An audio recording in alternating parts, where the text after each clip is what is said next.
الحمد لله رب العالمين الصلاة والسلام على سيد الأنبياء والمرسلين أما بعد فأعوذ بالله من الشيطان الرجيم بسم الله الرحمن الرحيم.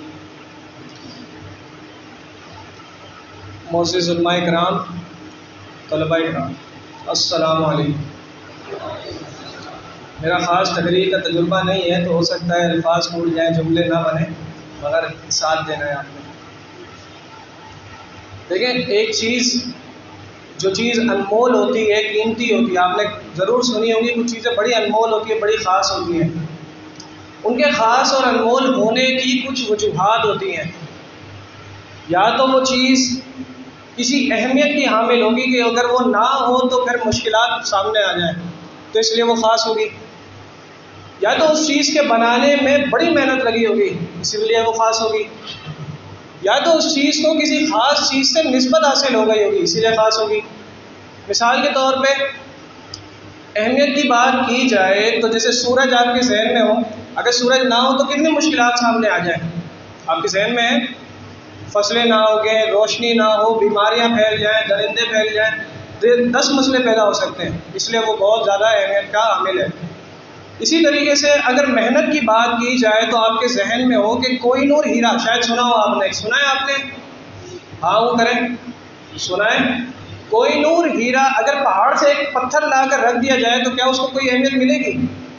جب تک اس کو فرٹیلائز نہیں کیا جائے، اس کو بالکل ہی کیمیکل وغیرہ سے دھویا نہ جائے، اس کی وہ جو کیا کہتے ہیں اس کو کٹائی نہ کی جائے، تب تک وہ کوئی اہمیت کا حامل نہیں ہوتا.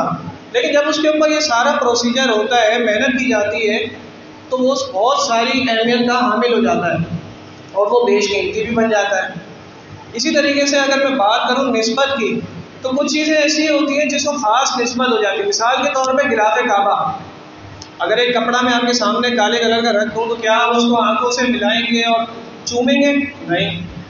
لیکن اگر کہا جائے کہ یہ غلاف کعبہ ہے تو کعبے سے اس کی نسبت ہونے کی وجہ سے ضرور آپ اس کی تعظیم بھی کریں گے، احترام بھی کریں گے. ایسا ہے. میرے نوجوانوں، آپ کو یہ جان کر بڑی خوشی ہوگی کہ آپ کا جو ملک عزیز ہے، جو میرا ملک عزیز ہے پاکستان، وہ ان تینوں خصوصیات کا جامع ہے. اس کی خاص اہمیت ہے خطے میں. آپ اس کی اہمیت کو اس طریقے سے سمجھیں کہ ہمارے ملک کی جو فوج ہے وہ دنیا کی بہترین فوجوں میں سے ایک ہے، اور اسلامی ممالک میں سب سے مضبوط فوج ہماری ہے. آج کل فوج کے اوپر بڑی تنقید ہو رہی ہے، آپ کے ذہن میں ہوگی، مگر یاد رہے کہ یہ تنقید ان کے اعلیٰ افسران سے ہے مگر سپاہیوں سے نہیں ہے. آپ کو پتا ہو کہ آپ کی فوج نے کتنے بڑے بڑے کارنامے انجام دیے ہیں، چاہے وہ بحری ہو، چاہے وہ زمینی ہو، چاہے وہ فضائیہ ہو.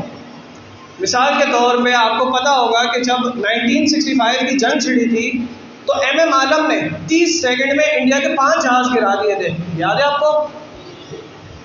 اور انڈیا کا غرور خاک میں ملا دیا تھا. انڈیا نے دوبارہ اس طرح کی جرت نہیں کری جیسی ایم عالم نے اس کو ایک بار مزہ چکھایا تھا. اسی طریقے سے آپ کے ذہن میں رہے کہ 1974 کے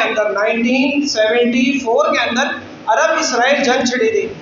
اسرائیل نے 3 اسلامی ممالک پر حملہ کر دیا تھا، مصر، جارڈن اور سیریا یعنی شام. ان 3 ممالک پر حملہ کرا تھا جب وہ عید کی خوشی منا رہے تھے، اور نتیجہ کیا نکلا تھا کہ ان کی زمینی اور فضائی فوج کو تباہ کر کے رکھ دیا تھا. اور یہ خطرہ تھا کہ شاید اب اسرائیل ان تینوں ملکوں پر قابض بھی ہو جائے گا. ظاہر ہے اس کی کچھ پناہی مضبوط ہے، اس کے اپنے طاقت ہے اس کے پاس. پاک فوج سے طلب کی گئی مدد. پاک فوج نے اپنے نوجوان بھیجے، اپنے جیٹ طیارے بھیجے، اور انہوں نے نہ صرف ان کو اسرائیل کو مسلمان ممالک کی زمین سے نکالا بلکہ ان کے ممالک میں جا کے مزہ چکھایا. آپ کے ذہن میں ہو کہ ایسے آپریشن تھے کہ ہمارے پاس اتنے مضبوط جیٹ طیارے نہیں تھے کہ جو جاتے اور واپس بھی آتے. 1 وے مشن تھے، جانا ہے بمباری کرنی، کریش کر جانا ہے. ہماری پوری ایئر فورس نے والنٹیئر کیا تھا کہ ہم سب اپنی جان دینے کو تیار ہیں، اور ہم نے وہ کارنامے دکھایا تھے کہ ہماری پاک فوج آج بھی نمبر 1 پہ ہے اسی وجہ سے.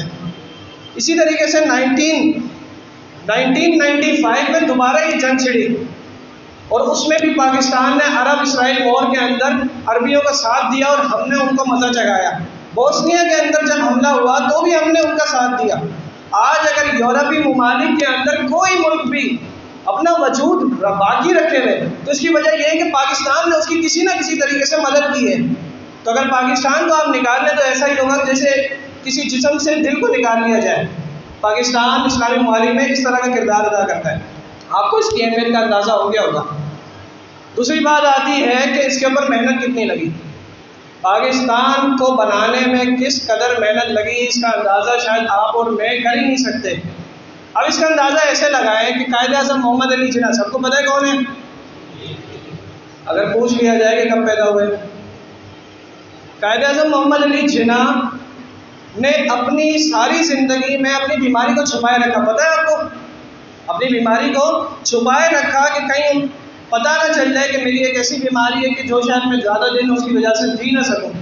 لارڈ ماؤنٹ بیٹن یہ وہ انگریز تھا جس کو انگریزوں نے بھیجا تھا ہندوستان میں کہ تقسیم کا مرحلہ طے کرائے اور پرامن طریقے سے تقسیم کرائے۔ لارڈ ماؤنٹ بیٹن کہتا ہے کہ اگر مجھے پتا ہوتا کہ قائد اعظم چند سالوں میں انتقال کر جائیں گے تو میں اس ملک کی جو تقسیم تھی، پاکستان کا جو قیام تھا، اس کو مؤخر کر دیتا، اور ہو سکتا ہے کہ وہ پھر نہ بھی کرواتا، مگر اللہ کی حکم تھا اور قائد اعظم نے اس کے لیے قربانی دی۔ یہ صرف قائد اعظم نہیں تھے، کئی ایسے لوگوں نے اتنی قربانیاں دیں جس کا ہم تصور بھی نہیں کر سکتے۔ آپ نے ذرا کبھی آپ نے مہاجرین کی کہانیاں سنی ہے کہ وہ کس طریقے سے ہجرت کر کے آئے، کتنی قربانیاں دیں؟ کھیتوں میں سے عورتیں جب قافلے جا رہے ہوتے تھے مہاجروں کے، تو عورتیں اپنے بچوں کے منہ پہ ہاتھ رکھ دیتی تھی کہ کہیں سکھ اور جو ہندو ہیں وہ متوجہ نہ ہو جائے، اور جب ہاتھ ہٹاتی تھی تو پتہ چلتا تھا کہ بچہ انتقال کر چکا ہے۔ ایسے واقعات ہوئے۔ عورتوں نے اور بہنوں نے سمندروں میں اور جو پہاڑیاں ہوتی ہیں اس میں سے چھلانگیں لگائیں اپنی عزت آبرو بچانے کے لیے۔ ہمیں اندازہ نہیں ہے کہ مہاجرین نے کتنی قربانیاں دی۔ پوری ٹرین بھر کے آتی تھی ہندوستان سے، اور جیسے ہی یہاں پاکستان میں پہنچتی تھی تو پوری ٹرین کے اندر کٹے پٹے جسم پڑے ہوتے تھے۔ کیا ہوا بھائی؟ سکھوں نے ہندوؤں نے ذبح کر دیا ان کو راستے میں۔ اتنی دل دہلانے والی اس کی کیا نام ہے کہانیاں ہیں، آپ کو میں کیسے سمجھاؤں؟ میں آپ کو بتاؤں، ہر چیز کی ایک قیمت ادا ہو سکتی ہے۔ مثال کے طور پہ کچھ چیزیں ایسی ہوتی ہیں کہ اس کی قیمت آپ روپیے سے ادا کر سکتے ہو، کچھ چیزیں انمول ہوتی ہیں آپ اسے ڈالر سے خریدتے ہو۔ باہر کی چیز آپ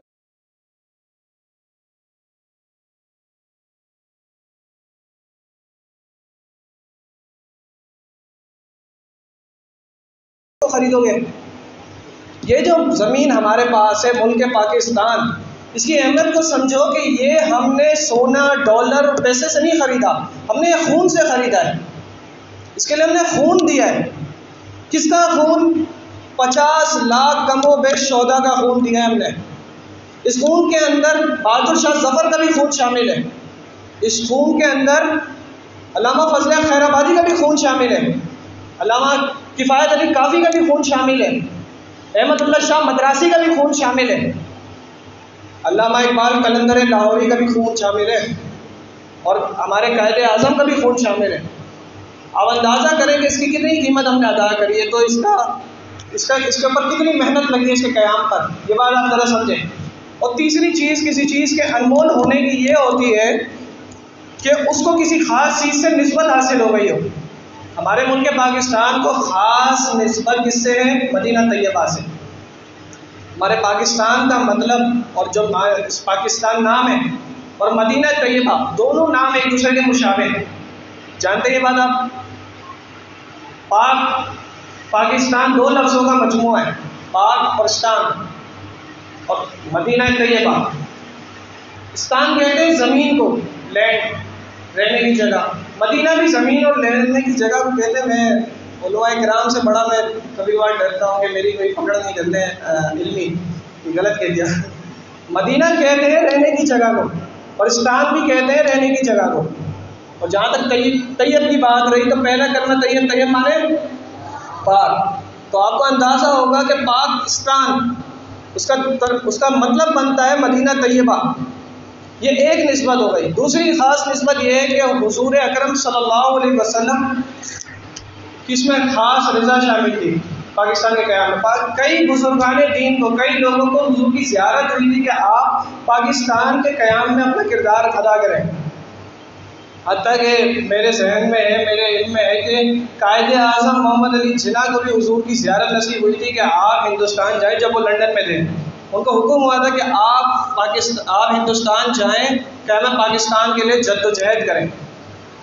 اور آپ کو شاید معلوم ہو کہ جتنی بار پاکستان پر جنگ ہوئی ہے نا، 1965 ہو گئی، 74 ہو گئی، جتنی بھی جنگیں ہوئی ہیں پاکستان کی، کئی لوگوں نے دیکھا ہے کہ حضور اپنے صحابہ کرام کے ساتھ پاکستان کے دفاع میں تھے۔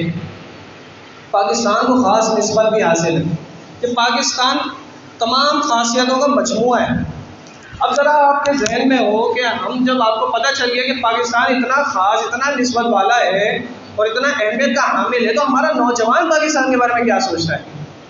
آپ کو جان کر یہ بات حیرت ہوگی کہ ہمارے اکثر نوجوان یہ سوچتے ہیں کہ یار ہمارا ملک تو انگریزوں کے ہاتھ میں ٹھیک تھا، ہم نے اپنا ملک بنا کے غلطی کری۔ یہ جملہ کسی سے سنا ہے آپ نے کبھی؟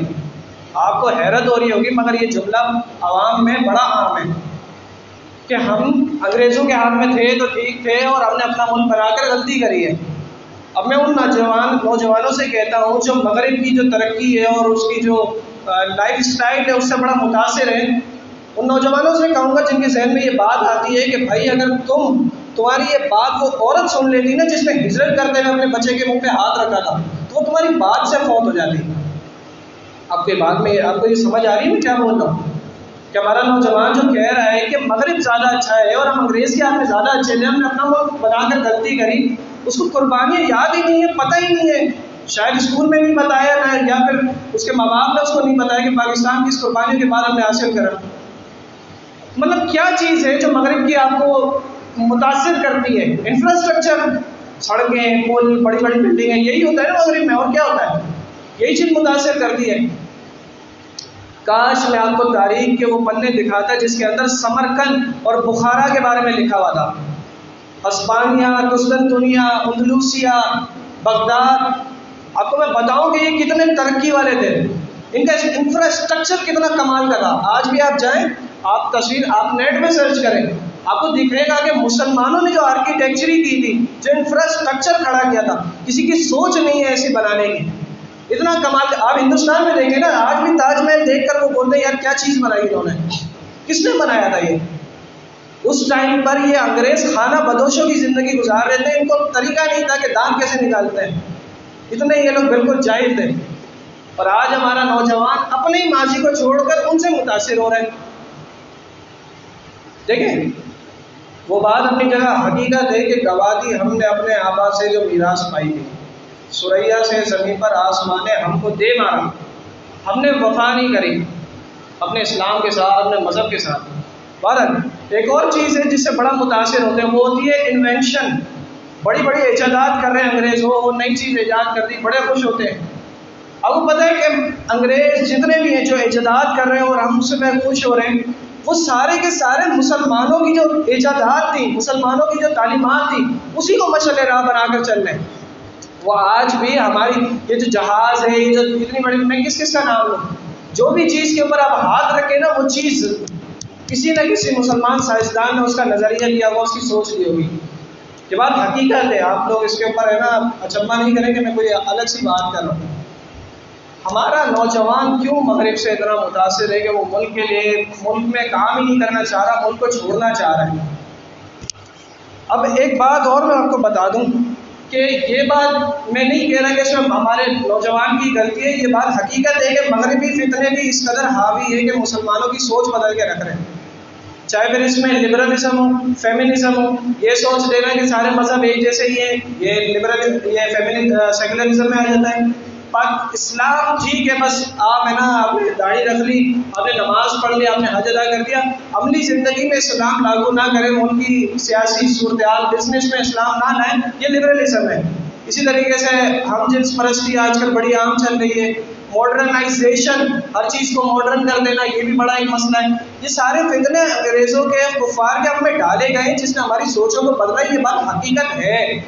مگر میں کہہ رہا ہوں کہ ہماری کیا کوئی غلطی نہیں ہے؟ میں بھی آپ کی عمر کا ہوں، میں یہ بات سمجھتا ہوں، میں کوئی بوڑھا نہیں ہوں کہ میں مطلب ایک دقیانوسی کوئی بات۔ ہمارے جو بوڑھے ہوتے ہیں نا، وہ بڑے سمجھداری کی اپنا تجربہ بتا رہے ہوتے ہیں، میں اس سینس میں نہیں لے کے جانا، میں بتا رہا ہوں کہ میں آپ کی تھنکنگ کی بات کر رہا ہوں۔ کہ ہماری بھی اس میں کافی مسٹیکس ہیں. ہم نے اپنے دین کو اس پہ عمل کرنا چھوڑ دیا.